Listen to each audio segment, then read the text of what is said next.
हरे माता हरे जी। कृष्ण। हरे हरे कृष्ण। कृष्ण। हरे कृष्ण। हरे कृष्ण माता जी। हरे कृष्ण दर्शना माता जी। हरे कृष्ण। हरे कृष्ण। हरे कृष्ण माता जी। हरे कृष्ण। हरे आप कृष्ण सब माता जी। हरे हरे कृष्ण। कृष्ण। हरे कृष्ण खूब माता खूब जी। खूब खूब खूब हरे हार्दिक कृष्ण माता जी, दंडवत प्रणाम। हरे कृष्ण परेशा प्रभु जी। हरे कृष्ण हरे दंडवत कृष्ण माता प्रणाम। जी। हरे हरे कृष्ण कृष्ण जय माता जी। सूर्या प्रभु। हरे कृष्ण माता जी, दंडवत। हरे कृष्ण। हरे कृष्ण।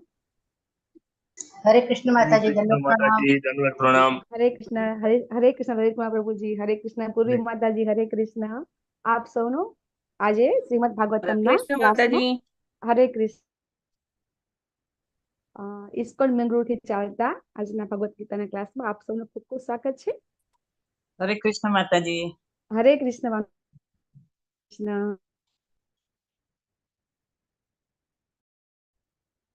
સ્ક્રીન આવી છે ને? આપણે મંગળાચરણથી શરૂઆત કરીશું। શ્રીલા પ્રભુપાદ કી જય। ઓમ અજ્ઞાનતિમિરાંધસ્ય જ્ઞાનાંજનશલાકયા તસ્मै श्रीचैतन्यमनोभीष्टं स्थापितं येन भूतले कदाति स्वपदान् वैहं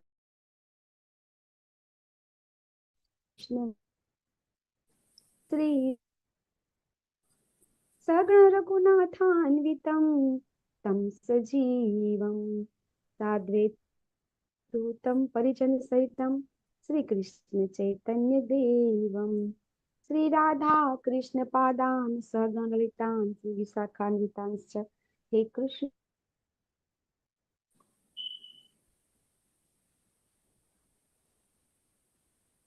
तप्त कांचन गौरांगी श्री राधे वृंदावनेश्वरी वृषभानुसुते देवी प्रणमामि हरिप्रिये वाञ्छाकल्पतरुभ्यश्च कृपा सिन्धुभ्य एव च पतितानां पावनेभ्यो वैष्णवेभ्यो नमो नमः। नमः ओम विष्णुपादाय कृष्णप्रेष्ठाय भूतले श्रीमते भक्तिवेदान्त स्वामी इति नामिने नमस्ते सारस्वते देवे गौरवाणी प्रचारिणे निर्विशेष शून्यवादी पाश्चात्य देशितारिणे। जय श्री कृष्ण चैतन्य प्रभु नित्यानंद श्री अद्वैत गदाधर श्रीवासादि गौर भक्तवृंद। हरे कृष्णा कृष्ण कृष्ण कृष्ण हरे हरे कृष्ण हरे हरे, हरे हरे राम राम राम राम हरे हरे। हरे कृष्ण। हरे हरे कृष्णा महेश प्रभु जी। हरे हरे कृष्णा। हरे हरे कृष्ण कृष्ण। माता जी। कृष्ण माता जी। હરે કૃષ્ણ આપ સૌનું हरे ખૂબ कृष्ण माता जी। સ્વાગત છે। હરે કૃષ્ણ। આજે આપણે અધ્યાય 5 લઈ રહ્યા છીએ। અધ્યાય 5 ની શરૂઆત જ અર્જુનજીના પ્રશ્નથી થાય છે અને આજના અધ્યાયનું નામ છે કર્મયોગ। આપણે આપણને થશે કે બીજી વાર કર્મયોગ, બરાબર? તો હવે અર્જુન જે પ્રશ્ન કરે છે આજે, તો શા માટે અર્જુનજી વારંવાર મૂંઝવણમાં મુકાય છે એ આપણે સમજીશું। તો ત્રીજા અધ્યાયની શરૂઆતમાં પણ અર્જુનજી ભગવાન જ્યારે બીજા અધ્યાયમાં સંપૂર્ણ જ્ઞાન પીરસી દે છે એટલે મૂંઝવણમાં મુકાઈ જાય છે, બરાબર? અને પછી ભગવાન છે ને એક કર્મયોગ વિશે સમજાવવાની શરૂઆત કરે છે અને એમાં એમણે કર્મયોગમાં આપણને શું શું સમજાવે છે? સકામ કર્મ, નિષ્કામ કર્મ, વિકર્મ, અકર્મ, આપણને કેવી રીતે કર્મ કરવાનો એ કર્મના પ્રકાર આપણને ભગવાન સમજાવે છે। પછી એમાં આપણને ત્રીજા અધ્યાયમાં દ્વારા યજ્ઞ ચક્ર પણ ભગવાન સમજાવે છે કે કેવી રીતે યજ્ઞ ચક્ર પૂરું થાય તો આપણું નિયત કર્મ હંમેશા વ્યવસ્થિત પૂરું થાય અને બધા જ નિયત કર્મ પૂરું કરે તો જ આપણું સંસારનું જે ચક્ર છે એ પણ બરાબર ચાલે। પછી ભગવાન છે ને ત્રીજા અધ્યાયમાં કે કર્મ હોય ને યુક્ત હોય ને તો પણ બીજા મનુષ્યના જે સાહિત્ય કર્મ કરે એના કરતા વધારે શ્રેષ્ઠ છે એવું ભગવાન ત્રીજા અધ્યાયના 35મા શ્લોકમાં કહે છે।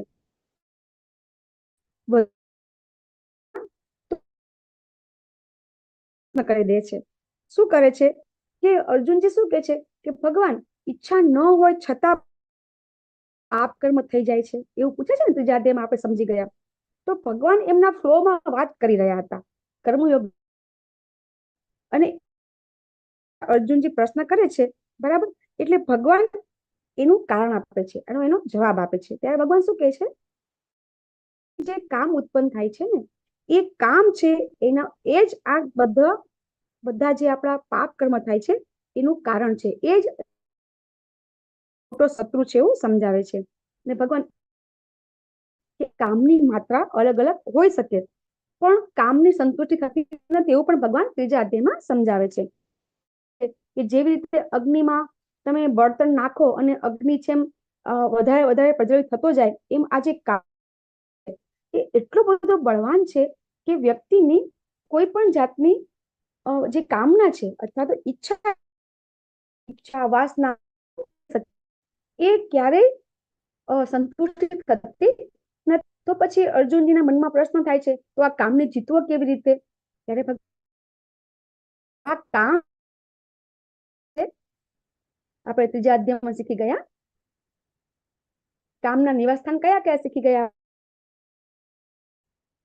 કામ કઈ જગ્યાએ રહે છે?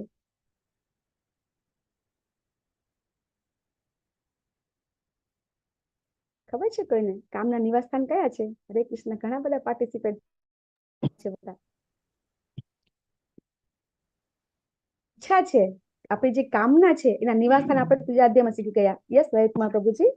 ઇન્દ્રિયો, મન અને બુદ્ધિ. બુદ્ધિ. હરે કૃષ્ણ. ત્રીજા અધ્યાયમાં શીખવા કામ છે, જે કામ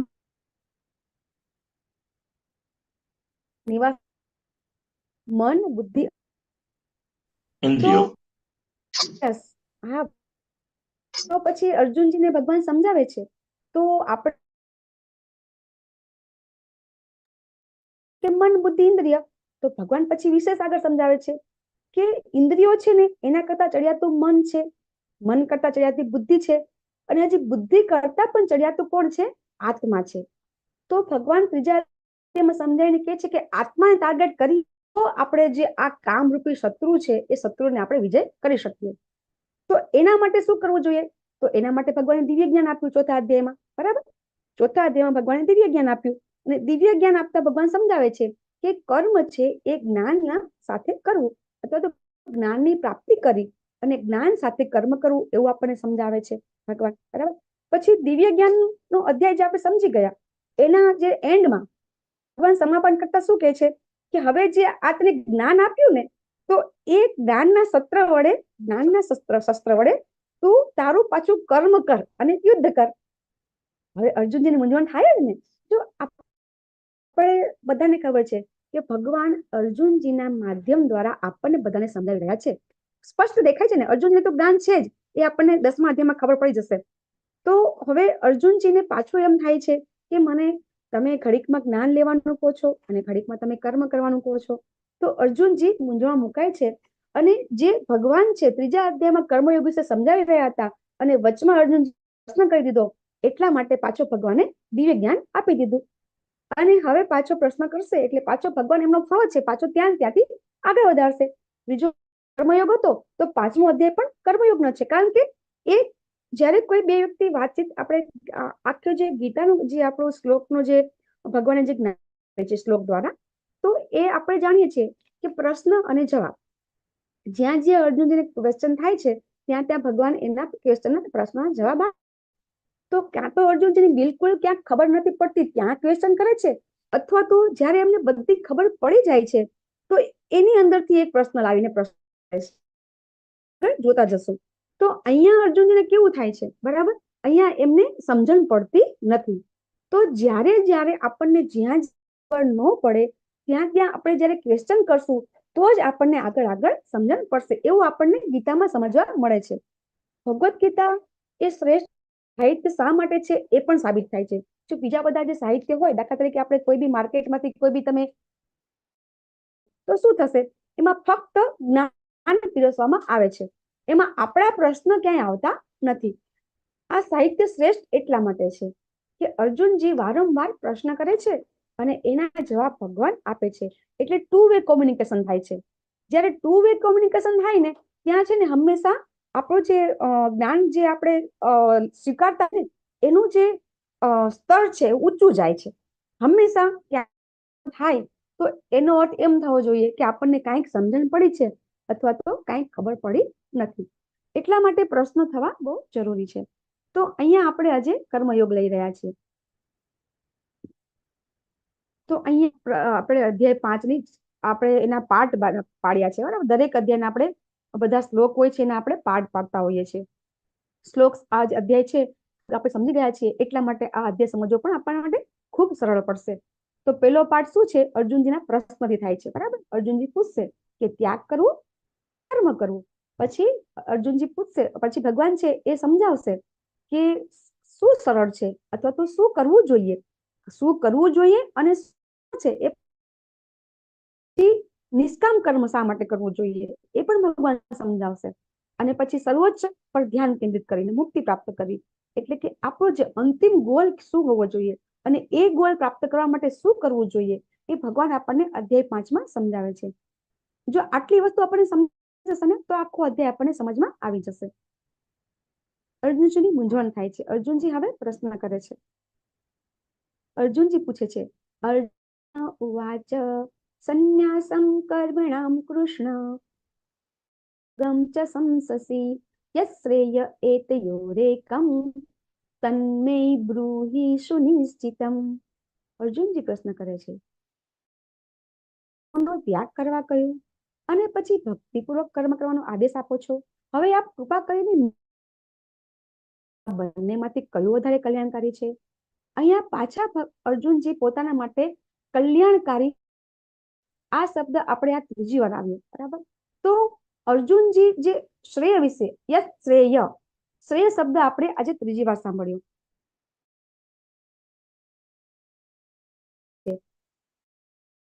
સમજવાનું છે કે શ્રેય એટલે શું અને પ્રેય એટલે શું.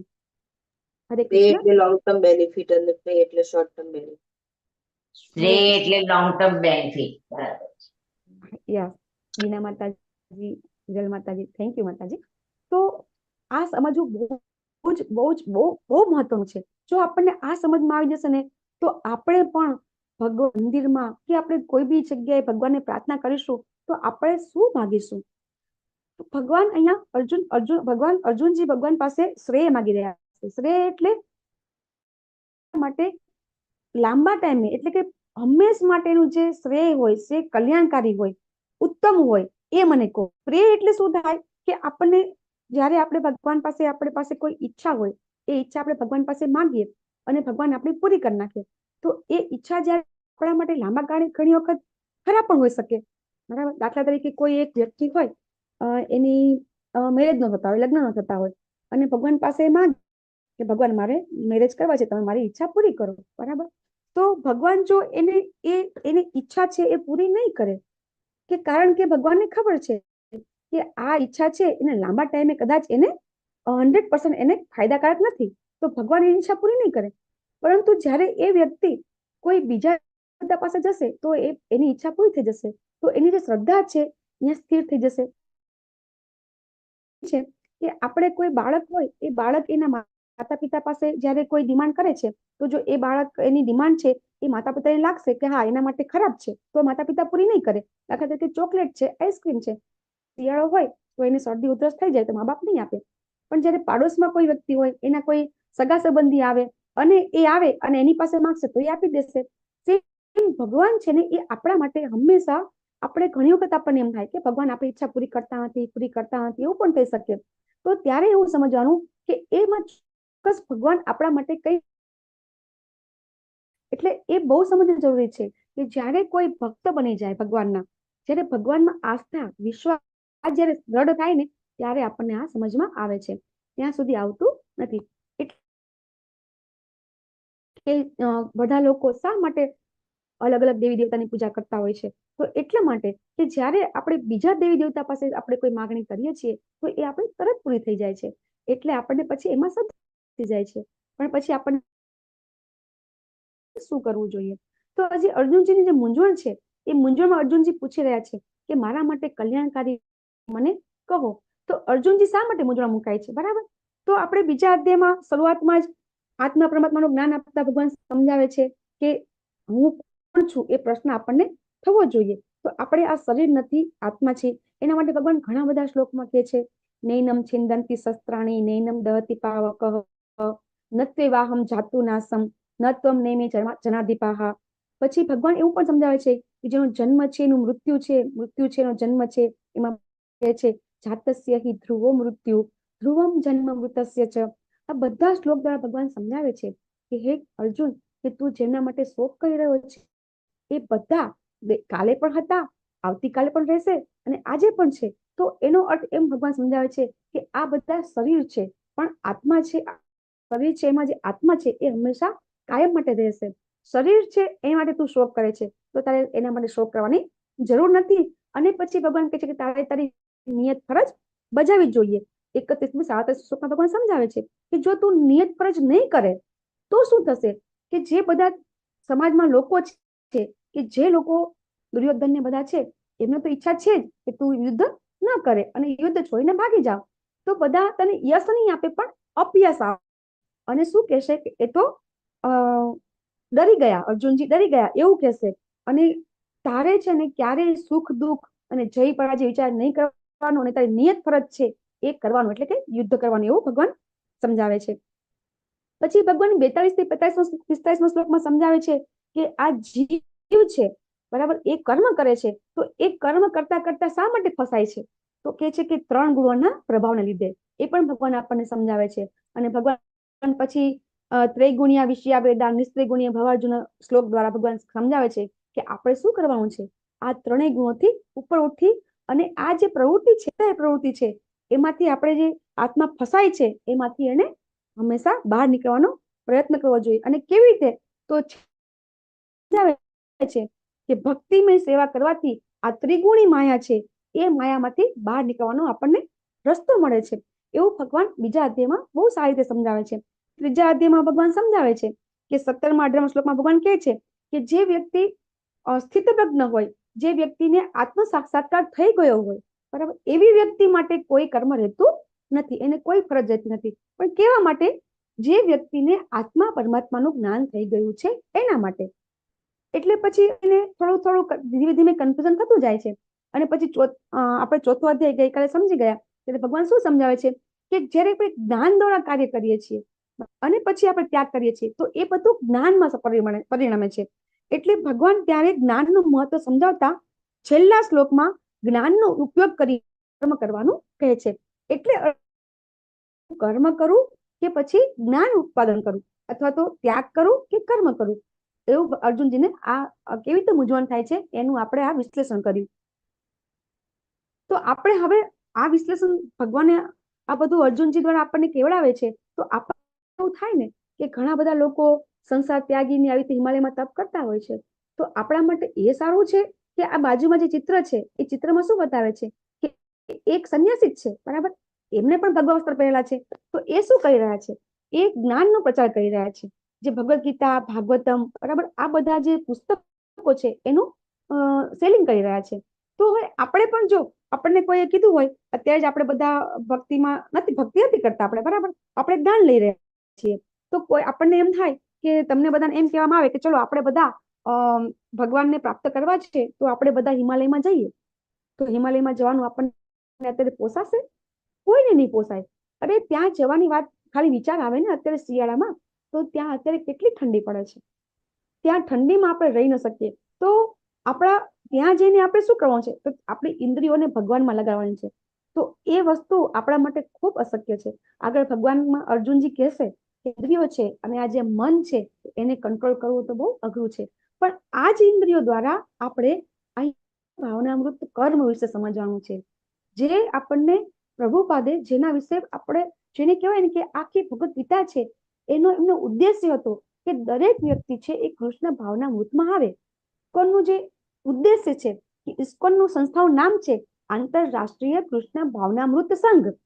તો એ શું છે કે જે આપણી ચેતનામાં આપણે આપવાનું છે, બીજું કઈ નથી કરવાનું. કર્મ તો જે કરીએ છીએ એ જ કરવાનું છે, પણ સાથે સાથે આપણી જે ચેતના છે એ કૃષ્ણ ભાવનામાં લાવવાની છે. તો એ ચિત્ર છે એમાં જે બાજુમાં જે સંન્યાસી છે એ કૃષ્ણ ભાવનામૃતમાં કામ કરી રહ્યા છે. એ પોતે આ બુક વેચી અને એમાંથી જે પૈસા આવશે એ પૈસાથી ભગવાનની સેવા કરશે. તો તો એ કાર્ય થઈ ગયું ભગવાનનું, અકર્મ થઈ ગયું. તો આપણે અકર્મ કરવાનું છે. એના માટેનો આખો અધ્યાય આપણે અહીંથી શીખવાનો છે. હવે ભગવાન છે ને એની શંકા કેવી રીતે દૂર કરે છે એ આપણે આ શ્લોકમાંથી જોઈશું. શ્રી ભગવાન ઉવાચ સંન્યાસઃ કર્મયોગ કરાવુભૌ તયોસ્તુ કર્મ સંન્યાસત આત્મકર્મો વિશિષ્યતે. ભગવાન શું કે છે? ગૌતમ પરમેશ્વરે ઉત્તર આપતા કહ્યું, મુક્તિ માટે કર્મનો ત્યાગ અને ભક્તિયુક્ત કર્મ બંને ઉત્તમ છે. હવે ભગવાન શું કે છે કે બંને ઉત્તમ છે, પરંતુ આ બંને પૈકી કર્મના પરિત્યાગ કરતા ભક્તિયુક્ત કર્મ શ્રેષ્ઠ છે. અહીંયા પાછા ભગવાન સમજાવે છે. અર્જુનજીને તો કેવું છે કે જો એ દેહાત્મ ભાવમાં છે, એમને આ શરીર પ્રત્યે એમને પોતાનો આત્મભાવ છે, બીજા બધા સગાવાલા પ્રત્યે એમને ખૂબ જ લાગણી છે. એટલા માટે એમને શું કરવું છે? એમને યુદ્ધ કરવું નથી અને એમને શું કરવું છે? જંગલમાં જતું રહેવું છે. કારણ કે એમને એમ જ જંગલમાં જઈ અને આપણે બધા કર્મનો ત્યાગ કરવો એ શ્રેષ્ઠ છે એવું એમના મનમાં છે. અને ભગવાન અહીંયા એમને કર્મ કરવાનું સમજાઈ રહ્યા છે. તે પણ ભગવાન કરી રહ્યા છે. અત્યારે આપણને જેટલા લોકો સંસારમાં છે, બધા લોકોને કોઈને કોઈ તકલીફ હશે. કોઈ એવું નથી કે જેને તો ભગવાન આપણને સમજાવે છે કે દરેકે દરેક પ્રશ્ન છે હંમેશા અહીંયાથી બધા એવું કહેતા હોય છે ને કે ક્વેશ્ચન હોય તો સોલ્યુશન પણ હોય. તો આ છે એ ગીતાનો જ સંદેશ છે. ગીતામાંથી જ સમજાવવામાં આવે છે કે જે જગ્યાએ વ્યક્તિને પ્રશ્ન થાય છે અથવા તો કોઈ વ્યક્તિ એમ કહેતું હોય છે કે જ્યારે તકલીફ આવે છે તો એમાંથી નીકળવાનો માર્ગ પણ હોય જ છે. કોઈ તકલીફ એવી હોતી નથી કે એમાંથી નીકળવાનો માર્ગ ન હોય. તો એટલા માટે આપણે જે અહીંયા કઈ બી તકલીફ પડે તો આપણે યુદ્ધ કરવાનું છે, આપણે આપણી લાઈફમાં કર્મ કરવાનું છે, પણ એમાંથી એક કર્મના બંધનમાંથી મુક્તિ જો આપણે કરવી હોય તો ભક્તિયુક્ત કર્મ જે આમાં પ્રભુપાદ આપણને બતાવે છે. પ્રભુપાદે શું કર્યું? પ્રભુપાદ જ્યારે 69 યર્સના હતા ત્યારે અમેરિકા ગયા હતા. તો કોઈ વ્યક્તિ 70 વર્ષનું હોય તો એ શાંતિથી ઘરમાં રહીને ભક્તિ કરે ને, એ શું કામ? તો એમને ખબર હતી કે જો હું ફક્ત ભક્તિ કરીશ તો આપણને બધાને આજે આટલી બધી ભગવદ ગીતાનું જ્ઞાન મેળવવાનો આપણને ચાન્સ કેવી રીતે મળ્યો હોત? આ ઓનલાઈન ક્લાસ કેવી રીતે થયા હોત? તો આ બધી વસ્તુ છે એ ભક્તિયુક્ત કર્મની અંદર આવે છે કે ભક્તિયુક્ત કર્મ કરવાથી શું થાય? મળે જે વસ્તુ આપણને ખબર પડે છે. પ્રભુપાદને એમ હતું કે જેનું જ્ઞાન મને છે, જ્યારે બી આપણને કોઈ વસ્તુનું જ્ઞાન થાય તો આપણે દાખલા તરીકે કોઈ લેડીઝ હોય બરાબર, તો કોઈ સેલ લાગ્યો હોય બહાર, તો સેલમાં જ્યારે એને ખબર પડે કે હા સેલમાં તો વસ્તુ બહુ સારી અને સસ્તા ભાવે મળે છે, તો બીજાને કહે છે ને. તો આપણે જ્યારે આવી સામાન્ય વાત હોય તો પણ આપણે બહાર પ્રચાર કરતા હોઈએ છીએ. તો પછી આ વસ્તુ એવી છે કે જ્યારે આપણને ખબર પડી જાય કે દરેક વ્યક્તિનો જે જન્મ થયો છે એ જન્મ થયા પછી એક છે એ પ્રશ્ન જો એને ન થાય તો પછી જેવી રીતે ચાણક્ય કહે છે કે જ્યારે શાસ્ત્રનું એ જ્ઞાન નથી લેતો વ્યક્તિ ત્યારે એ પશુ સમાન છે. તો આપણામાં અને પશુમાં કઈ નથી.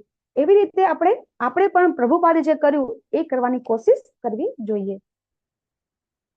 હવે ધર્મના 6 પ્રકારો છે એ આપણે આગળ જોઈશું.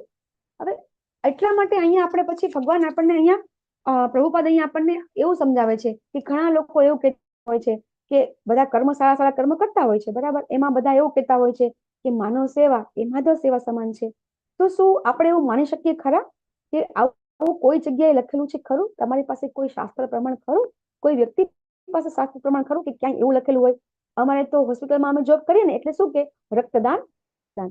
જો સારું તો છે બરાબર, ખરાબ છે એવું નથી.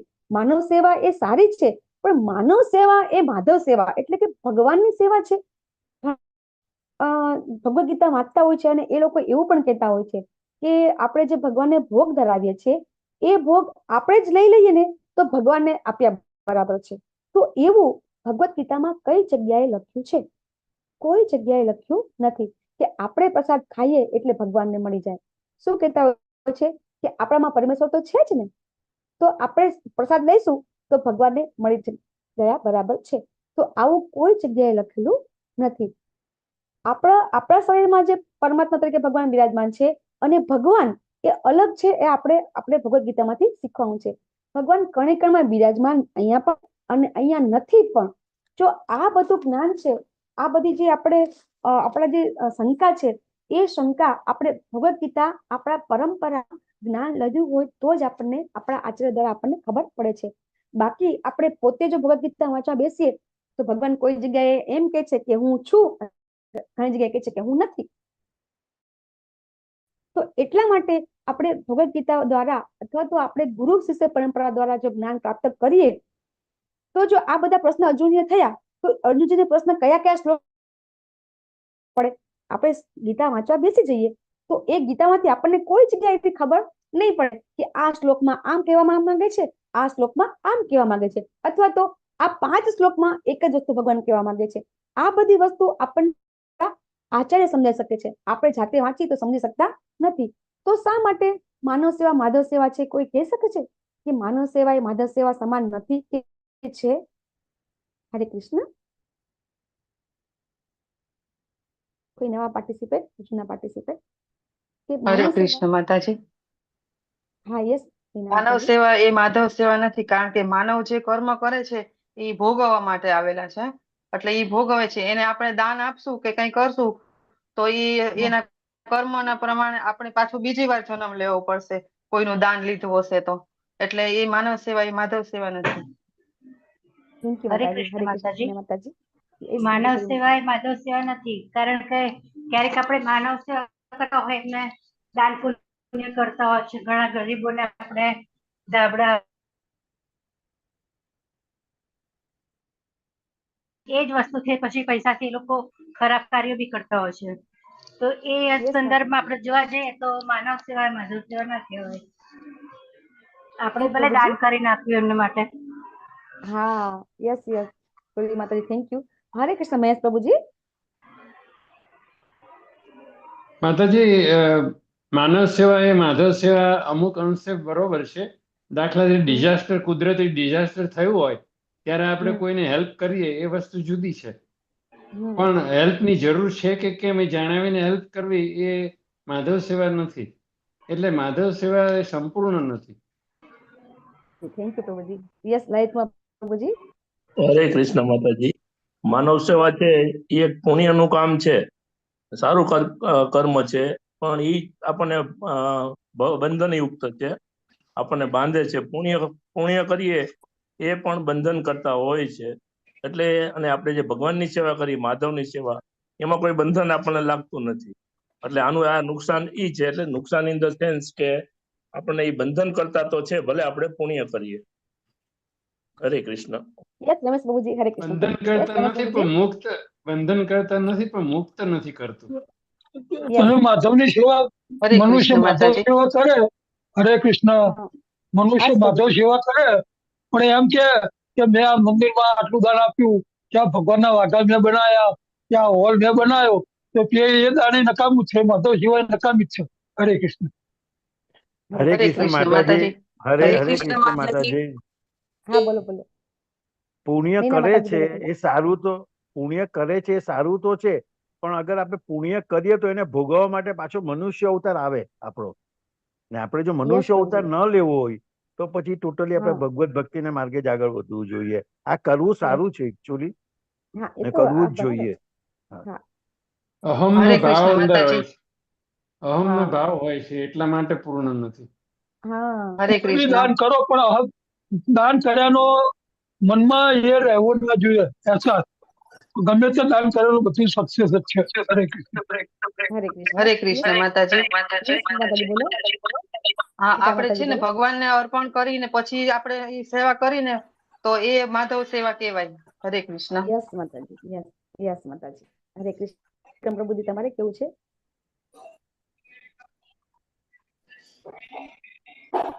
હરે કૃષ્ણ માતાજી. હા માતાજી, બોલો બોલો માતાજી. માતાજી બોલો બોલો.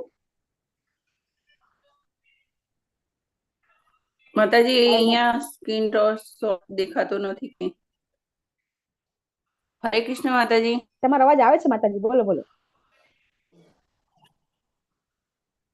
માતાજી, માનવ સેવા એ માધવ સેવા એટલે જન સેવા પ્રભુ સેવા કહેવાય ને માતાજી? હા, આપણે જો આના માટે આ એક સ્ટોરી લેશું. આપણે ભાગવતમ ની અંદર આ સ્ટોરી આવે છે કે નૃગ રાજા કરીને, નૃગ રાજા થઈ ગયા. ઇક્ષ્વાકુ ના વંશ, જે વંશ ચાલતો હતો ને, એ એ સમયમાં છે.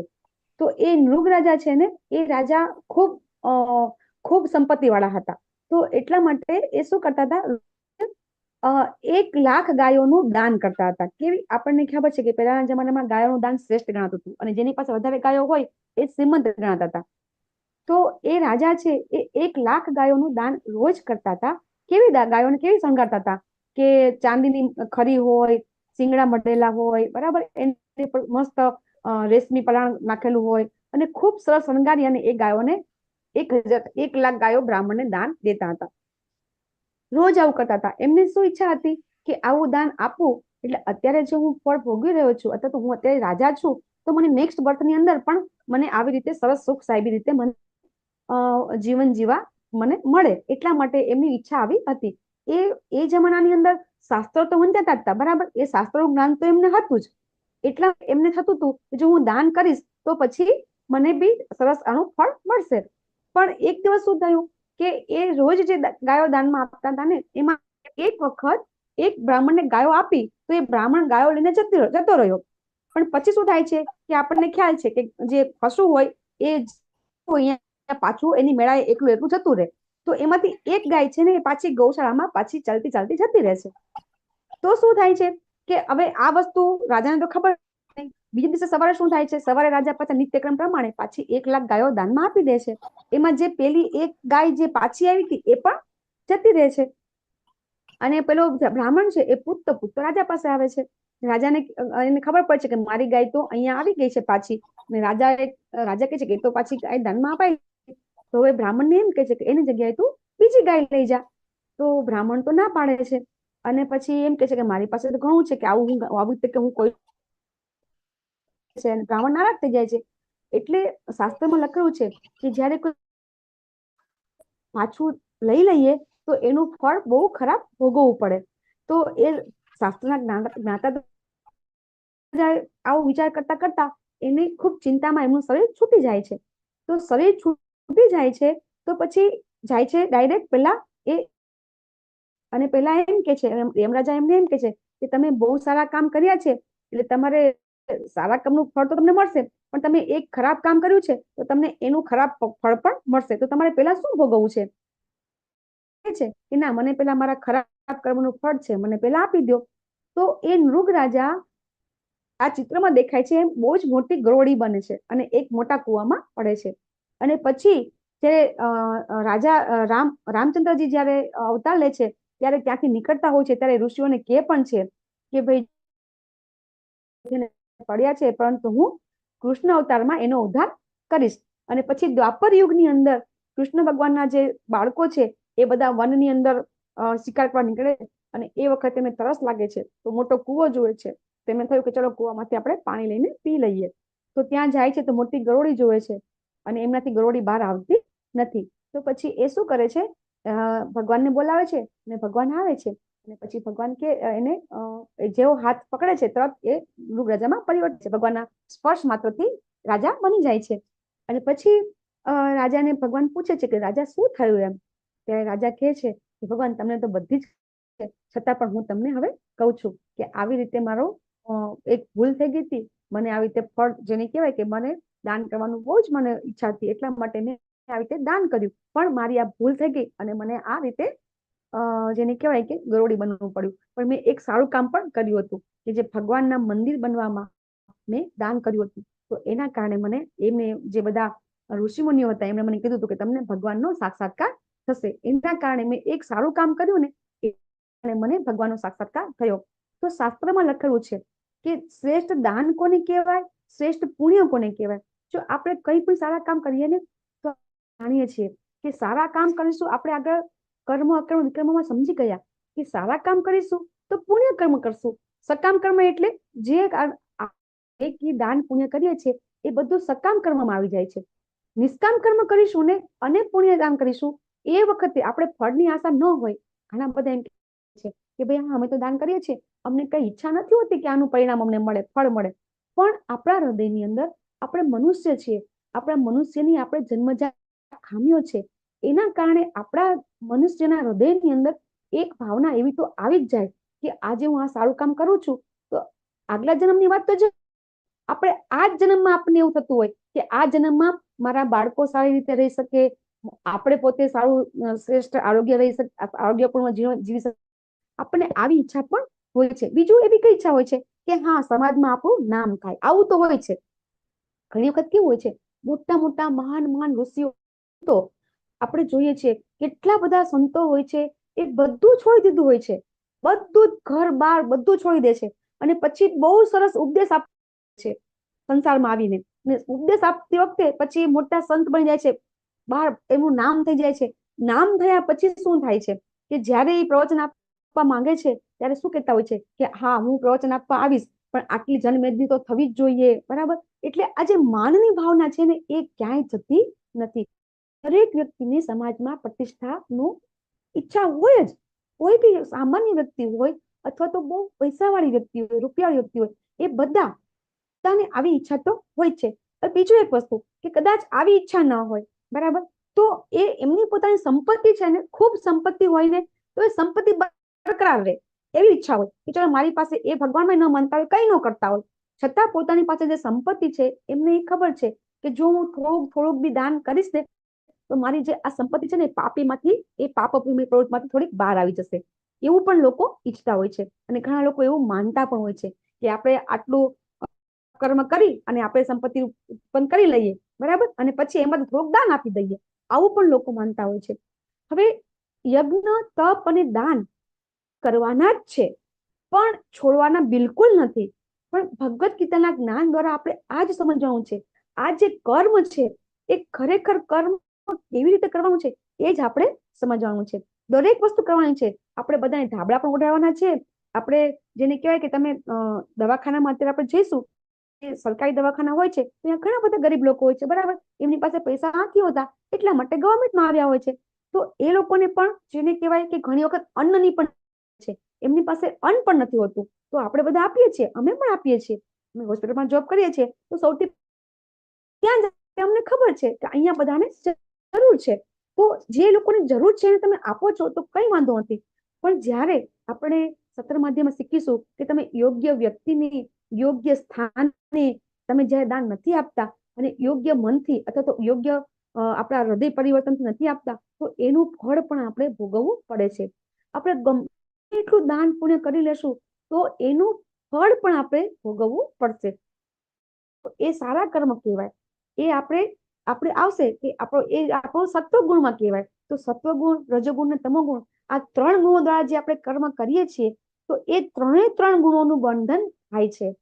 નો ડાઉટ કે સત્વગુણી બનાવવાના છે, કે સત્વગુણી સમાજ બનશે તો એમ કરતા કરતા એ ભગવત પ્રાપ્તિ કરી શકશે. પણ એનાથી પણ આપણે ઉપર ઉઠવાનું છે એવું ભગવાને આપણને બીજા અધ્યાયમાં સમજાવી દીધું, ત્રૈગુણ્ય વિશ્યાવેદા દ્વારા, બરાબર. તો એટલા માટે આપણે જે કર્મ કરીએ છીએ, સારા કર્મ કરીએ છીએ, પુણ્ય કર્મ કરીએ છીએ, એનું પણ આપણને બંધન લાગે છે, એ આપણે સમજીશું. તો શું નહીં કરવાનું? ના, કરવાનું જ છે, પણ એ કઈ રીતે કરવાનું છે આપણે ધીમે ધીમે સમજીશું. હવે આપણે જયારે એમ કહીએ કે હું મારી પાસે કઈ છે એનો ત્યાગ કરી દઉં છું, તો આપણને ભક્તિ રસામૃત સિંધુ જયારે આપણે વાંચીશું, તમે બધા લેવલ 2 માં આવશો ત્યારે તમને વધારે સમજવામાં આવશે કે જ્યારે કોઈ વસ્તુનો આપણે ત્યાગ કરીએ છીએ તો આપણે એ વિચારીએ કે આપણે પરમ દિવસે વાત કરી હતી કે આપણે જયારે જન્મ લઈએ છીએ ત્યારે કઈ લઈને આવ્યા નથી, અને આપણે અહીંયા જે બધું પ્રાપ્ત કરીએ છીએ તો શું એ બધું આપણું છે? આપણે પરમ દિવસે એ પણ જોયું કે કોઈ ખેડૂત છે એ બીજ વાવી અને બધી એની શું એ અનાજ એના દ્વારા ઉત્પન્ન થયું છે? તો આપણી પાસે કઈ છે, અત્યારે આપણે જન્મ લીધો, આપણે જે કઈ પ્રાપ્ત કર્યું છે એ કઈ તો આપણું છે નહીં. તો પછી જ્યારે આપણે એમ કહીએ છીએ કે હું દાન કરું છું, હું ત્યાગ કરું છું, તો એ ત્યાગ પૂર્ણ ખરો? ઘણા બધા લોકો આપણે સંસારમાં જોઈએ છે કે પોતાની સંપૂર્ણ સંપત્તિનો ત્યાગ કરી દેતા હોય છે. તો આ ત્યાગ એ સંપૂર્ણ ત્યાગ કહેવાય ખરો? એ આપણે બહુ પૂર્ણ ત્યાગ છે એ આપણે સત્ર મધ્યમાં બહુ ડિટેલમાં સમજીશું. એ સ્પેશિયલ આના માટે જ આખો અધ્યાય આપણને આપેલો છે ભગવાને. પછી ભગવાન હવે અહીંયા સમજાવી રહ્યા છે કે કર્મયોગ કે કર્મ સંન્યાસ. દરેક વ્યક્તિને એવું છે કે કર્મ કરવું તો કેવી રીતે કરવું, તો કર્મ થી સંન્યાસ અને કર્મમાં મહાસન્યાસ, એ વસ્તુ આપણે અહીંયા સમજવાની છે. ભગવાન એ મનુષ્ય ન તો કર્મ ફળનો તિરસ્કાર કરે છે કે ન તો કર્મ ફળની આશા રાખે છે. એવી વ્યક્તિ છે કે જે કર્મ કરે છે તો પછી એનું પરિણામ સારું મળે કે ખરાબ મળે એ એનો તિરસ્કાર પણ કરતો નથી કે એ ફળની ઈચ્છા પણ રાખતો નથી. કઈ બી કર્મ કરે તો એનું પરિણામ શું આવશે એ જાણતો નથી. આ સંન્યાસી જાણવો જોઈએ. સંન્યાસની વ્યાખ્યા ભગવાન આપણને અહીંયા પણ આપશે, 6થા અધ્યાયમાં પણ આપશે અને 18મા અધ્યાયમાં પણ આપશે. સંન્યાસની વ્યાખ્યા દરેક અલગ અલગ જગ્યાએ અલગ અલગ પ્રકારની છે, પણ અહીંયા જ્યારે જોઈએ તો આ જ સમાજની અંદર આપણે જીવન જીતા જીતા હું અને તમે સંન્યાસીનું પદ પ્રાપ્ત કરી શકીએ છીએ. આ શ્લોક ઉપરથી આપણે એ સમજાવી શકાય છે. ત્યારે ભગવાન કહે છે કે આવો મનુષ્ય છે ને એ સર્વ બંધનોથી રહિત થઈને ભૌતિક બંધનમાં સહજમાં પાર કરીને સંપૂર્ણપણે મુક્ત થઈ જાય છે. તો આપણે શું કરવાનું છે કે જે આપણું ફળ છે, બરાબર, એ ફળ છે એ ફળનું ન તો આશા રાખવાની છે કે ન તો એનો ત્યાગ કરવાનો. જો મળે, જે બી ફળ મળે એ આપણે લઈ લેવાનું છે, એનો ત્યાગ પણ કરવાનો નથી. પણ શું સારું મળશે આશા રાખવાની પણ નથી. વસ્તુ સમજવી અઘરી છે, એના માટે આપણે એક્ઝામ્પલ લઈશું. ભગવત ભક્તિમાં જોડાયા વિના કેવળ કર્મનો પરિત્યાગ કરવા માત્રથી કોઈ મનુષ્ય સુખી થઈ શકતો નથી. હવે આની અંદર આપણે શું સમજવાનું છે કે કોઈ વ્યક્તિ હોય, એ કોઈ પણ વ્યક્તિ જ્યાં સુધી ભગવાનની ભક્તિમાં સંલગ્ન થતો નથી ત્યાં સુધી એને ત્યાગ વિશે સમજણ પણ પડી શકતી નથી. એ સુખી પણ થઈ શકતો નથી. કારણ કે જે ત્યાગ છે એ ત્યાગની જે વ્યાખ્યા છે એ જ્યાં સુધી સમજમાં નહીં આવે ત્યાં સુધી એ વ્યક્તિને એ ગમે એટલો ત્યાગ કરશે તો પણ એ સુખી થઈ શકશે નહીં. કર્મ આપણે જે કરીએ છીએ, અર્જુનજીને પણ ખબર પડતી હતી કે કર્મમાં ત્યાગ કરવો કે કર્મથી ત્યાગ કરવો. જે કર્મ આપણે કરી રહ્યા છે એ કર્મનો ત્યાગ નથી કરવાનો, પણ એ કર્મની અંદર જે આપણને ફળ પ્રાપ્ત થાય છે એ ફળનો આપણે આશા નથી રાખવાની અથવા તો મળે એ પરિણામ આપણે સહન કરી લેવું છે. આવું જ્યારે કોઈ વ્યક્તિ ક્યારે સમજી શકે કે જ્યારે એને ભગવાન પ્રત્યે પરિણામ મળે ને ત્યારે શું કહેશે કે એમ કહેશે કે તલવારનો ઘા સોયથી તળી ગયો, કે મને આના કરતા પણ વધારે ખરાબ પરિણામ મળવાનું હતું પણ મને આ ઓછાથી મારું ટળી ગયું. અને જ્યારે ખૂબ સારું મળે પોતાને માનતો નથી કે હા આનું કારણ હું છું, એ હંમેશા ભગવાનને અથવા તો પોતાના ગુરુ મહારાજને કઈ બી અત્યારે આપણે વૈષ્ણવોને કઈ બી પૂછીએ અથવા તો એમ કહે કે તમે આ રીતે કરો છો, તમે ખરેખર ખૂબ સરસ કરશો, ત્યારે એ શું જવાબ આપશે? મારી કોઈ લાયકાત નથી.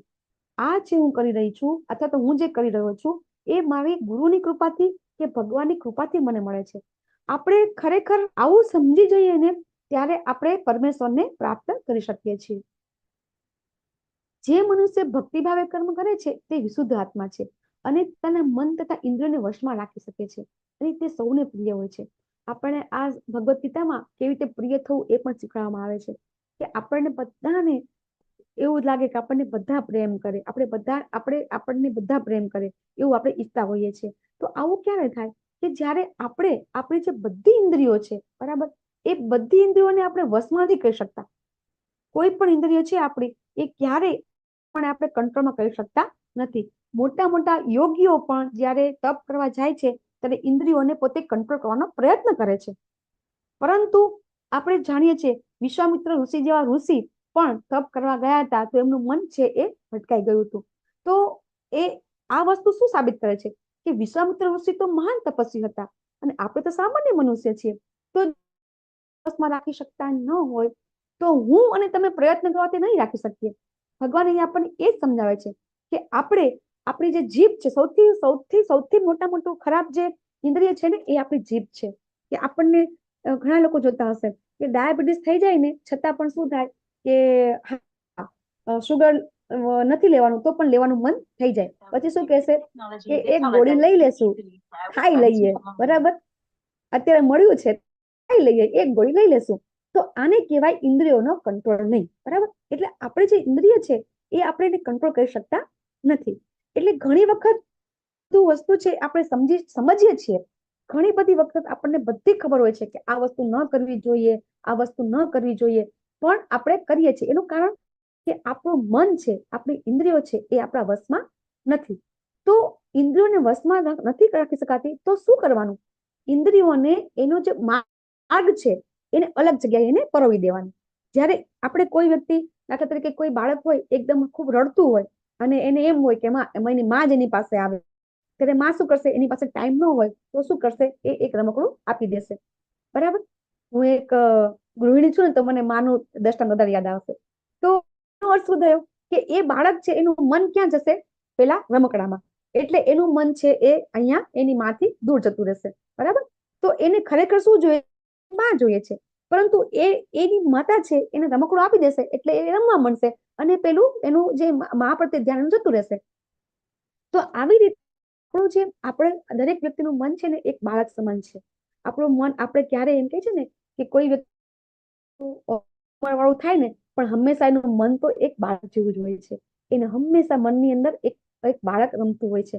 તો આપણું મન છે એ બાળક જેવું છે. એને જ્યારે તમે એમ કહો કે આ કરવાનું, આ નહીં કરવાનું, તો એ પહેલા કરશે. બરાબર. તો હવે આપણે એમ કહીએ છીએ કે ઇન્દ્રિયોને કંટ્રોલમાં રાખવાની, આપણે આવું નહીં કરવાનું, આપણે એમ કહીએ કે માંસાહાર નહીં કરવાનું તો એને વધારે કરવાનું મન થાય. તો શું કરવાનું? બરાબર. કે આપણે જે વસ્તુ છે એ નથી કરવાની, તો જે વસ્તુ એની ઈચ્છા એને બીજી જગ્યાએ પરોવી દઈએ તો ઓટોમેટિક એ મન છે ત્યાં જતું રહેશે. તો આપણે આત્માનો સ્વભાવ છે એ છે સેવા કરવાનો. આત્માનો જે મૂળ સ્વભાવ છે એ શું છે? કોઈને કોઈની સેવા કરવાનો અથવા તો પોતાની સેવા કરવાનો. તો એટલા માટે એ આત્મા છે એના જે સ્વભાવનો આપણે ઉપયોગ કરવાનો, અને ઇન્દ્રિયો છે એ ઇન્દ્રિયોની જે સેવા છે કોને કરવાની? ભગવાન પ્રત્યે લગાડી દેવાની. જ્યારે વ્યક્તિ ભગવાનની સેવામાં લાગી જશે એટલે ઓટોમેટિક જે ઇન્દ્રિયો છે એ બધી ઇન્દ્રિયો કામ કરશે અને કામ કરતા કરતા એકદમ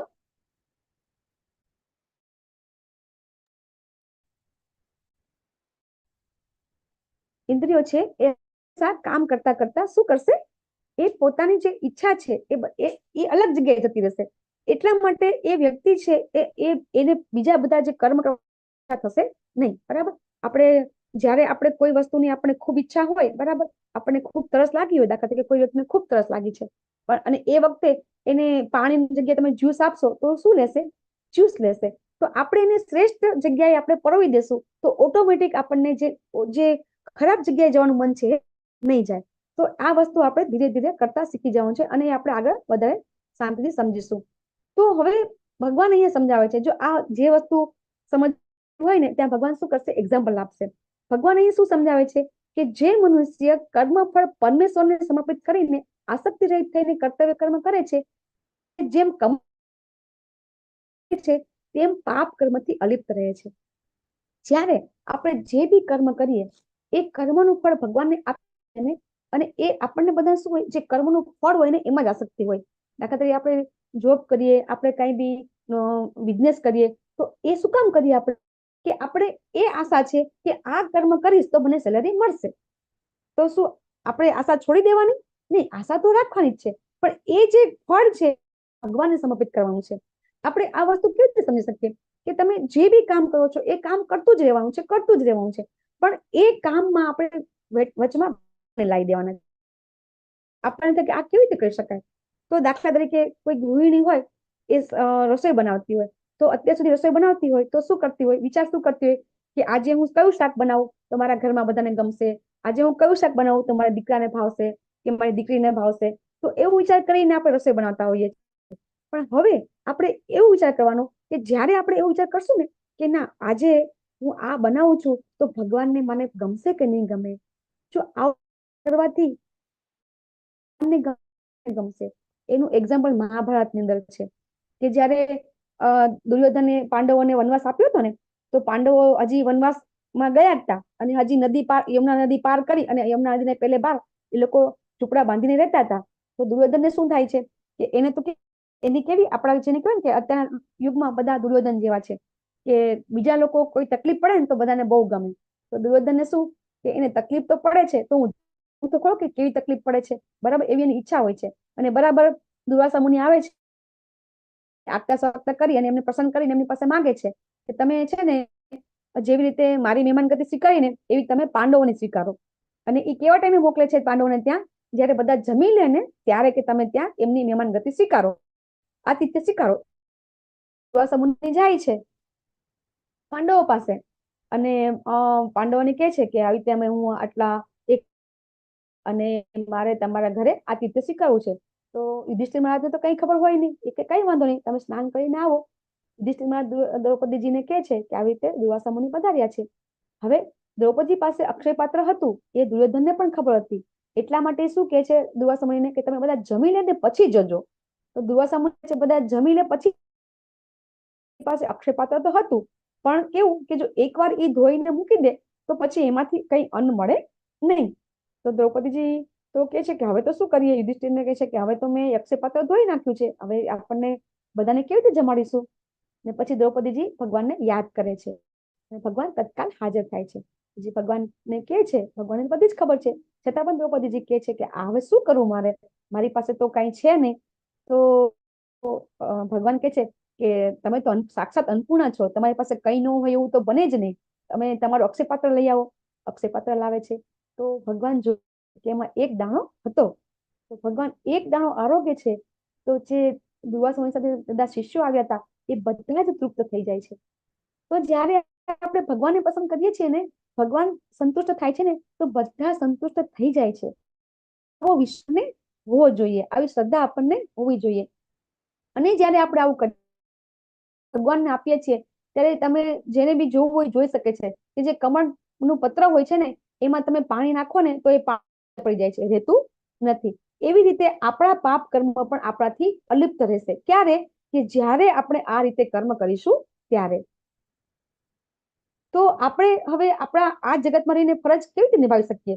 બરાબર, મેં તમને અત્યારે પણ હમણાં બી સમજાઈ શક્યું કે આપણે શું કરવું જોઈએ. તો યોગીજનો હોય છે શું કરે છે? હવે યોગી એટલે શું આપણે સમજવું જરૂરી છે કે યોગ એટલે શું? યોગ એટલે આત્મા અને પરમાત્માનું, આત્મા સાથે પરમાત્માનું મિલન.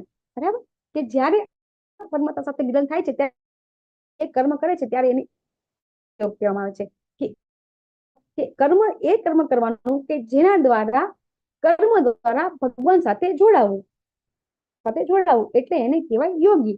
તો જ્યારે આ યોગી હોય છે, એ યોગી છે એ મન, બુદ્ધિ અને ઇન્દ્રિયો દ્વારા પણ માટે કર્મ છે.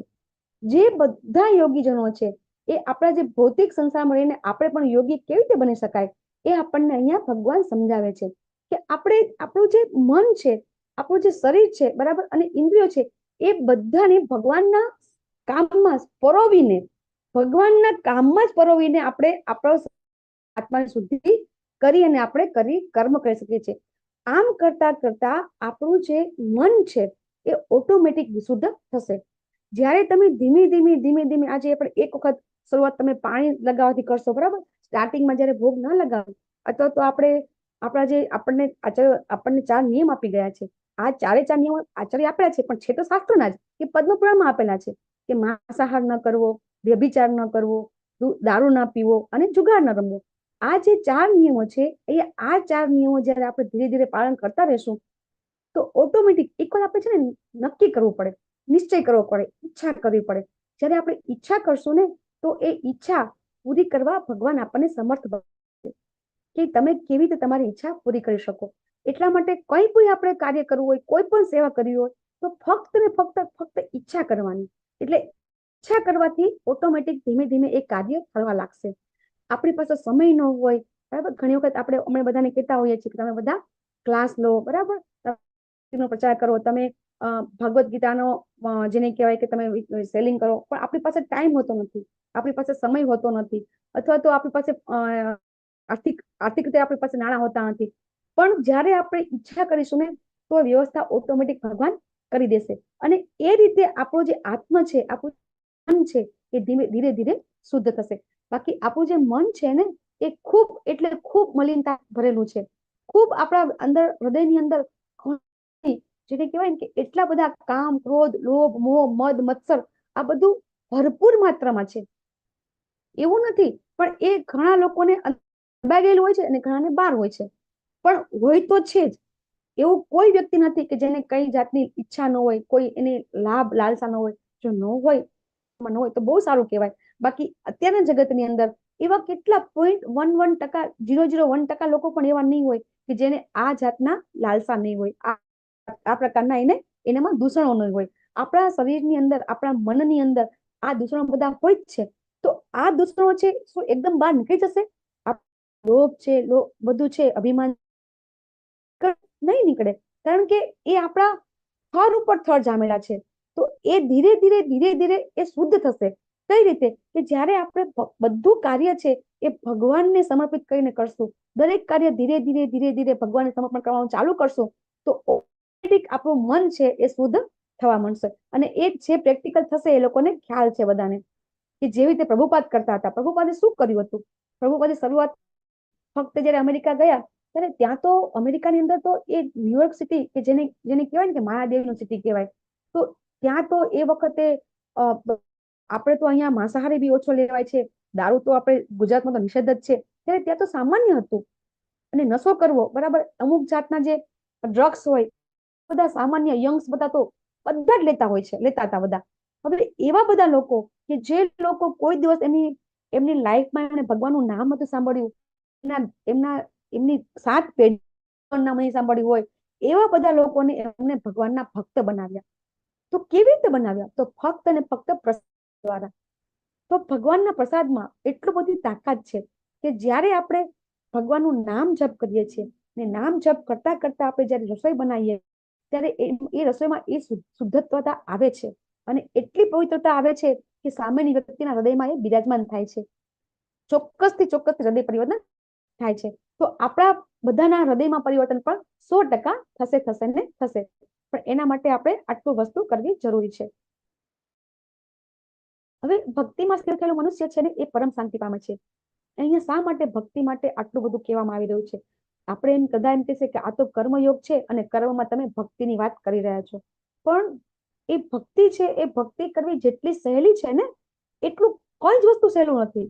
આપણે આગળ આવતીકાલે આપણે સમજીશું કે જે જેટલી ઈઝી છે એટલું કોઈ પણ વસ્તુ ઈઝી નથી. એટલે ભક્તિ ભાવના દ્વારા કર્મ કરવાથી અને પોતાના સર્વ કર્મના ફળ ભગવાનને અર્પિત કરવાથી જે મનુષ્ય ભગવાન સાથે સંલગ્ન રહે છે અને જે નથી કરતો એ સંલગ્ન રહેતો નથી. અને જે શ્રમનો પોતાના ફળ, જે પોતાનો કર્મના ફળનો લોભી છે ને એ હંમેશા બદ્ધ થઈ જાય છે.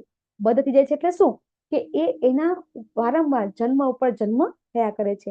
એ જેવી ખાય છે એવો એનો જન્મ થાય છે. જે વ્યક્તિને ખૂબ ખૂબ ખૂબ ગંદુ ખાવાનું જેની ઈચ્છા હોય, બરાબર, દાખલા તરીકે વાસી ખાતા હોય, હોટલની અંદર કેવું જમવાનું હોય છે, વાસી ખાવાનું હોય છે, તો બહુ જ ઈચ્છા આવી થતી હોય તો એને નેક્સ્ટ બર્થ ભૂંડનું મળે છે. જે વ્યક્તિને ખૂબ માંસાહાર ખાવાની ઈચ્છા હોય તો નેક્સ્ટ બર્થ એને હિંસક પશુનો મળે છે. તો જેવું જેવું કર્મ અત્યારે કરીશું એ આપણે આ જન્મની અંદર જ, આ મનુષ્ય જન્મમાં આપણે કર્મ કરતા કરતા 84 લાખ યોનિઓ આપણે અહીંયા જ નક્કી કરીએ છીએ કે આપણે મનુષ્ય જન્મ પછી કઈ કઈ યોનિમાં જવાનું છે, એ આપણે અહીં જ નક્કી કરી નાખીએ છીએ. એટલે જે કર્મ આપણે કરીએ છીએ એ સ્ટેપ બાય સ્ટેપ આપણે નવા જન્મ અર્જિત કરી રહ્યા છીએ. તો એટલા માટે અહીંયા કર્મયોગની અંદર ભક્તિ દ્વારા કર્મ કરવાનું કહેવામાં આવ્યું છે. ફક્ત ને ફક્ત કોઈ વ્યક્તિ છે એ ભગવાનની ભક્તિ કરતો હશે, ભગવાનને સેન્ટરમાં રાખીને કર્મ કરતો હશે તો જ એને શાંતિ થશે. બાકી એને શાંતિ પામવી ખૂબ મુશ્કેલ છે. કોઈ વ્યક્તિ એમ કે ના સુખી છું અને શાંતિ છું, તો આ ભૌતિક સંસારમાં એ બહુ જ અશક્ય છે. એ કઈ ને કઈ એને તકલીફ હશે જ. જ્યારે દેહદાયી જીવા પોતાની પ્રકૃતિને વશમાં કરી લે છે અને મનથી બધા કર્મો ત્યાગ કરે છે. જો ભગવાન બહુ સરસ સમજાવે છે, સર્વ કર્માણી મનસા સંન્યસ્યાસતે. પ્રકૃતિ એટલે શું? ભૌતિક પ્રકૃતિના 3 ગુણો. આપણે આગળ 13મા અધ્યાયમાં 14મા અધ્યાયમાં શીખીશું કે પ્રકૃતિના 3 ગુણો છે ને રજસ, તમસ અને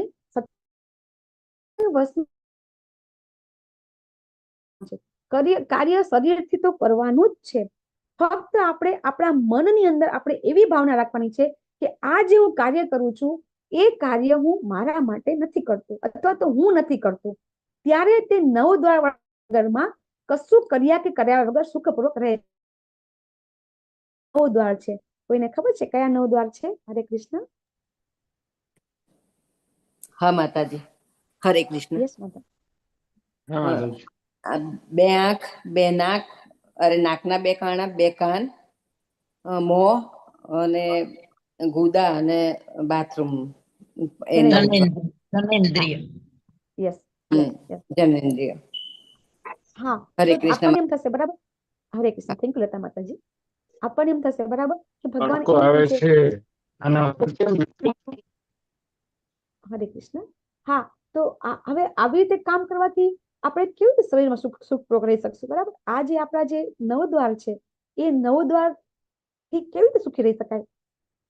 આ મનથી ત્યાગ કરીશું કામનો, તો એ વસ્તુ આપણે અહીં આગલા શ્લોકમાં જોઈશું કે જ્યારે કોઈ મનુષ્ય અવિદ્યા નષ્ટ કરનારા જ્ઞાનથી પ્રબુદ્ધ થાય છે, ત્યારે જેવી રીતે દિવસે સૂર્ય દ્વારા બધું પ્રકાશિત થાય છે તે રીતે એ જ્ઞાનથી બધું જ પ્રગટ થઈ જાય છે. હવે આપણે એ સમજવાનું છે અત્યારે જે આપણું પછી જ્ઞાન છે, બરાબર, એ જ્ઞાન છે એ ખરેખર સાચું જ્ઞાન કોને કહેવાય એ આપણે જયારે સમજી, જ્યારે કોઈ મનુષ્યને આ જ્ઞાન થઈ જાય છે કે ભગવાન છે, આપણે કયું જ્ઞાન સમજી ગયા? દિવ્ય જ્ઞાન સમજી ગયા. દિવ્ય જ્ઞાનમાં શું સમજ્યા? ભગવાનનો જન્મ અને કર્મ એ દિવ્ય છે. ભગવાન આપણા જેવા નથી. આપણે બધા ભગવાનના અંશો છીએ. ભગવાન દ્વારા જ બધું નિર્માયેલું છે. આપણે સમજી ગયા ભગવાન દ્વારા, ભગવાનથી, ભગવાન વડે બધું થાય છે. આ પ્રકારનું જ્ઞાન જયારે આપણને થઈ જાય ત્યારે શું થાય કે જેવી રીતે આપણે સવારમાં વહેલા જયારે કોઈ 5 વાગે ઉઠતો હશે તો સેજ અજવાળો થાય ને એટલે ખબર પડી જાય કે હા સૂર્ય આવી ગયો છે. જરાક બી અજવાળો આવે ને તો આપણને સૂર્ય આવી ગયો છે એનો ખ્યાલ થઈ જાય છે. તો જ્યારે આપણને આ જ્ઞાન થઈ જશે ને ત્યારે બધું ઓટોમેટિક, જ્ઞાન પ્રાપ્ત કરવાથી ઓટોમેટિક આપણને ખ્યાલ આવી જશે. આ જ્ઞાન પ્રાપ્ત કરવા માટે આપણે ભગવદ ગીતાનું જ્ઞાન લેવું જરૂરી છે. તો જ્યારે મનુષ્ય બુદ્ધિ, મન, શ્રદ્ધા તથા આશ્રય સર્વથા ભગવાનમાં સ્થિર થઈ જાય છે ત્યારે તે પૂર્ણ સંશયોથી વિશુદ્ધ થઈને સીધો મુક્તિ પંથે આગળ વધે છે. બધી વસ્તુ, આપણી બધી ઇન્દ્રિયો અને આપણી શ્રદ્ધા છે, બરાબર. જ્યાં સુધી આ ભગવાનમાં સ્થિર નહીં થાય ત્યાં સુધી આપણને પૂર્ણ જ્ઞાન પ્રાપ્ત થતું નથી. અહીંયા આમ જોવા જઈએ તો ભગવાન આપણને કેવી રીતે મુક્તિ પ્રાપ્ત થવી એ સમજાઈ રહ્યા છે. તો મુક્તિ પ્રાપ્ત કરવા માટે બધાને ખબર છે કે જે આપણને ભગવાન વિશેનું જ્ઞાન ન પ્રાપ્ત થાય, ભગવાનમાં શ્રદ્ધા સ્થિર ન થાય, ભગવાનમાં મન ન પરોવાય, ત્યાં સુધી મુક્તિનો માર્ગ કોઈ રીતે શક્ય નથી. મુક્તિ પ્રાપ્ત કરવી હોય તો પછી આપણે આગળ સમજીશું કે ભગવાનના ભક્તો તો મુક્તિ પણ મેળવવાની ઈચ્છા રાખતા નથી. છતાં પણ અત્યારે આપણે ભગવાન આપણે રહ્યા છે કે દરેક વ્યક્તિ છે, આપણે સમજી ગયા કે કળિયુગ છે એ 4,32,000 વર્ષનો છે. તો એમાંથી હજી ફક્ત ને ફક્ત 5,000 વર્ષ જ ગયા છે. તો વિચાર કરો કે જો હજી આટલા બધા વર્ષો બાકી હોય તો કળિયુગ તો હજી કેવી પરાકાષ્ઠા હશે. અત્યારના કળિયુગમાં આટલા આપણે હેરાન પરેશાન થઈ રહ્યા છીએ, આટલા ખરાબ બનાવો બધા બની રહ્યા છે. તો ભવિષ્યમાં શું થશે? આપણી પેઢીઓ છે એ પેઢીઓને શું જોવું પડશે? તો એ તો વિચાર કરી અને ફક્ત ને ફક્ત જો એવું વિચાર કરીએ કે ફક્ત કાંઈ નહીં તો કાંઈ નહીં, આપણને મુક્તિ મળી જાય તો આપણે આ સંસારમાંથી, આ કળિયુગમાંથી આપણે છૂટી શકીએ. તો એના માટે ભગવાનમાં મન સ્થિર કરવું બહુ જરૂરી છે અને સંશયોથી વિશુદ્ધ થવું પડશે. જ્યાં સુધી આપણે મનમાં શંકા હશે ત્યાં સુધી કોઈ જ્ઞાન પ્રાપ્ત કરવા માટે લાયક બનીશું નહીં. ભગવાન જ્ઞાન પ્રાપ્ત કરવા માટે આપણને સમજાવી દીધું કે ભક્તો અસીમે સખા ચેતી. જ્યાં સુધી આપણે ભગવાનના ભક્ત બનવાની કોશિશ નહીં અને સંશયથી આપણે દૂર નહીં થઈ જઈએ ત્યાં સુધી આપણે ક્યારેય ભગવાન પ્રત્યે મન આપણું લાગી શકશે નહીં. તો બહુ જ જરૂરી છે. તો ભગવાન એમ કહે છે કે જ્યારે વ્યક્તિ આ પ્રકારે જ્યારે જ્ઞાન પ્રાપ્ત કરી લે છે ત્યારે પંડિત ક્યારે કહેવાય છે? ભગવાન કહે છે કે ત્યારે એ વ્યક્તિ છે એને એવું જ્ઞાન પ્રાપ્ત થઈ જાય છે કે જેથી કરીને એ વિદ્વાન બ્રાહ્મણ હોય, ગાય હોય, હાથી હોય, કૂતરા હોય કે ચંડાળ હોય, બધાને સમાન દ્રષ્ટિથી જોવે છે. જ્યારે જ્ઞાન થાય છે ત્યારે તે વ્યક્તિને કણે કણમાં ભગવાન દેખાતા હોય છે. એટલા માટે એ દરેક વ્યક્તિને સમાન દ્રષ્ટિથી જોવે છે. આપણી જે વિશ્વ પ્રેમની જે ભાવના એ અહીંથી બધાને પ્રાપ્ત થઈ જાય છે. એટલા માટે એમ કહેવામાં આવે છે કે ઇસ્કોન છે એ વિશ્વ શાંતિની સ્થાપના કરી રહ્યું છે. ઇસ્કોન ફક્ત એવું નથી કે ભક્તિનો પ્રચાર કરી રહ્યું છે, ઇસ્કોન છે એ વિશ્વ શાંતિની સ્થાપના કરી રહ્યું છે. કારણ કે જો દરેક વ્યક્તિને એમ જ ખબર પડી જશે કે હું નથી ભારતીય કે નથી હું કોઈ વિદેશી, એવું સમજે કે આપણે બધા એક જ પિતાના સંતાન છીએ તો ઓટોમેટિક વિશ્વ શાંતિ આવી જાય ને, એકતા આવી જાય, વિશ્વ એકતા આવી જાય. તો ત્યારે એ વ્યક્તિ પંડિત કહેવાશે. એવું અહીંયા આપણને ભગવાન સમજાવે છે. તો દરેક વ્યક્તિને કેવી રીતે સમાન દ્રષ્ટિએ જોઈ શકાય? કોઈ સમજાવી શકશે? આપણે બધાને સમાન દ્રષ્ટિથી કેવી રીતે જોઈ શકશું? આપણે બધા પરમાત્માના અંશ છીએ. ભગવાનનો અંશ છે. બધામાં પરમાત્મા બિરાજે છે એમ માન્યું એટલે હરે કૃષ્ણ. હું શરીર નથી આત્મા છું એ સમજીને. યસ યસ, સાચી વાત છે કે જ્યારે આપણે આવું માની લઈશું, બરાબર, કે જ્યારે દરેક જીવમાં ભગવાન બિરાજમાન છે. આપણે આગળ સમજીશું, ભગવાન કહેશે અહમ સર્વ, બધું મારામાંથી જ ઉત્પન્ન થાય છે. પણ બધા દેવી દેવતા છે એ પણ ભગવાન માંથી જ પ્રગટ થાય છે. આપણે 11મા અધ્યાયમાં વિરાટ સ્વરૂપમાં જોઈશું. તો જ્યારે આપણને આ સમજણ પડી જશે ને, ત્યારે વિશ્વ એકતા આવી જશે અને આપણે બધાને સમાન દ્રષ્ટિથી જોવા લાગીશું. હવે અહીંયા ભગવાન સમજાવે છે કે યહી યોનયવતે આદ્યંતવંતઃ કૌંતેય ન તેષુ રમતે બુદ્ધઃ.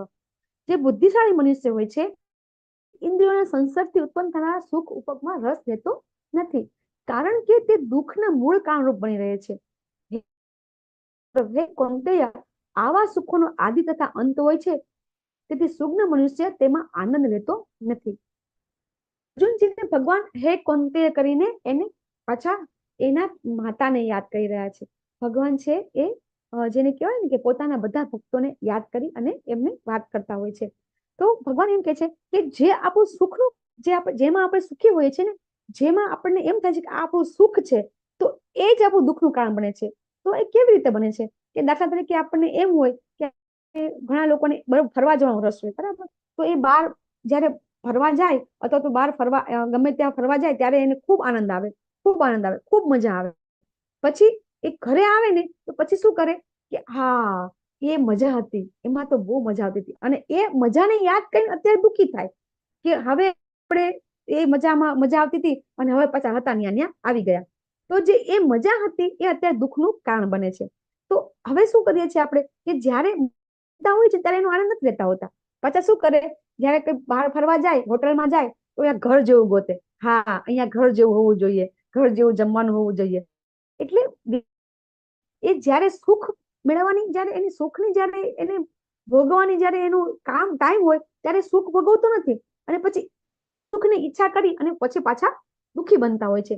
એટલે જે આપણા જે આ ઇન્દ્રિયોથી ઉત્પન્ન થતા સુખ છે ને એ ક્ષણિક છે. આપણને એમ લાગે કે આપણે બહુ અત્યારે ઘણા લોકોને એમ થતું હશે કે હા આપણે તો બહુ સુખી છીએ, આપણને તો કોઈ દુઃખ નથી, બરાબર, પણ આપણને એ ખબર નથી કે નેક્સ્ટ મોમેન્ટ શું થવાનું છે, બરાબર. તો એટલા માટે જે સુજ્ઞ મનુષ્ય એટલે કે જે વિદ્વાન મનુષ્ય હોય એ જે આ સુખની અંદર રસ લેતો નથી, એવું આપણને અહીંયા સમજાવે છે. અહીંયા માછલીનું ઉદાહરણ પણ આપેલું છે કે માછલી હોય છે એ જયારે એને પેલું કાંટો નાખે છે, બરાબર, અને એ ખાવા માટે ફસાય છે, પણ જેવો એ ખાય છે એટલે તરત એ એમાં ફસાઈ જાય છે. એને પહેલા તો એમ થતું હતું કે આ મારું સુખ છે, પણ એ સુખ દુઃખ અહીંયા ભગવાન આપણને એક્ઝામ્પલથી સમજાવે છે.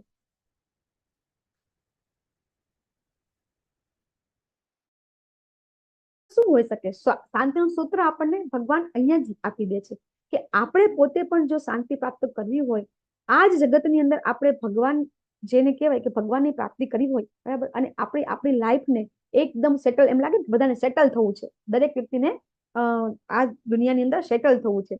તો સેટલ થવું હોય તો ખરેખર શું, આપણે સરસ કમાઈ લઈએ, સરસ લગ્ન થઈ જાય, સરસ પતિ પત્ની મળી જાય, સરસ બાળકો થઈ જાય, તો શું આપણે સુખી થઈ જઈએ છીએ? તો ભગવાન અહીંયા સાચા આપણને આપે છે. શું કે છે ભગવાન? ભોક્તારામ યજ્ઞ તપસામ સર્વલોક મહેશ્વરમ સુહૃદ સર્વભૂતાનામ જ્ઞાત્વા મામ શાંતિ.